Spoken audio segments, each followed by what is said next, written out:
we guide you through how to create a pin in Pinterest. So the first thing you need to do is to open Pinterest app or website and log into your account.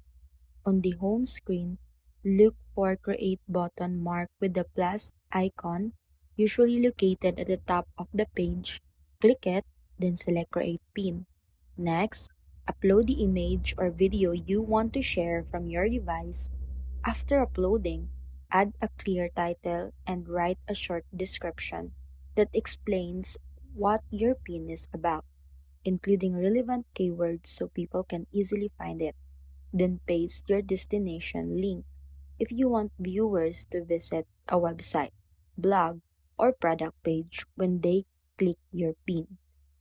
Content organize. You can also adjust the alt text and tags for better search visibility.